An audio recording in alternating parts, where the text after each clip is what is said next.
going to walk you through the process now for creating a character in 316 Carnage Amongst the Stars. This is actually my favourite role-playing game at the moment. It's one that I look forward to playing with the most. It's actually an excellent pick-up game as well. As you'll see once we start the character generation, it's a very simple process. So if I jump to page 12, you'll see the character sheet. Here we go, it's a very simple character sheet. And the first thing you have to do here is to fill out your name. Simple, straightforward. The next thing is you write down your reputation. Now, this has no mechanical effect, but it should describe your character in 4 or 5 words, something like that. For instance, you could put hard as iron, rigid as oak, something like that. Something manly, you know, something that says marine all over it. Now, the next thing to fill out is your rank. Now, that is a group activity. I'll come back to that in a second because FA, your fighting ability, and NFA, your non-fighting ability, you should do them next as a group. Everybody gets 10 points and you allocate those between these two abilities with a minimum of 1 and a maximum of 9, obviously. So you could put 5 into the first box and 5 into the second box.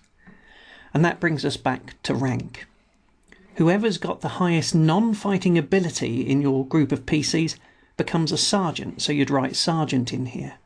Whoever's got the second highest, NFA, they become the corporal. Everyone else is just a straightforward trooper. Next up, it's not something you have to do, but you get a total number of kills as you go through each mission, so you'd keep track of that here, and obviously how many kills you got during this mission, because that's used for character progression later on. This section here just details your health. You start off healthy. First time you take damage, you become a mess. Second time, you become crippled. Third time, you'll be dead, unless you use your armour. Armour allows you to save yourself from 1 kill.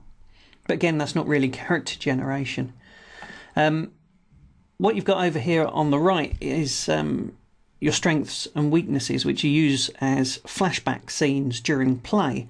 And these allow you to get out of very bad situations. Basically, you can use a strength to end a combat encounter to your benefit, and you can use a weakness to end a combat encounter not to your benefit. You might get taken prisoner or something.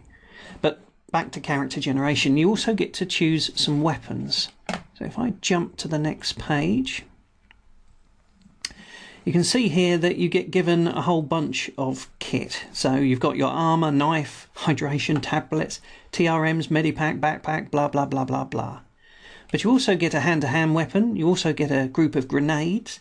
And then you get to choose, if you're a standard trooper, between an energy rifle or a slug rifle. And these numbers here, in the 3 columns, indicate how many enemies they kill during each combat round at the 3 different combat ranges. And it's as simple as that. At that point, you've got your trooper.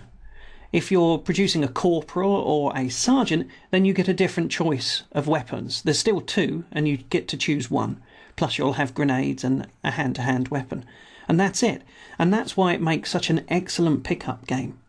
You can literally, everyone can have a character inside of 5 or 10 minutes at the most, and you're ready to go.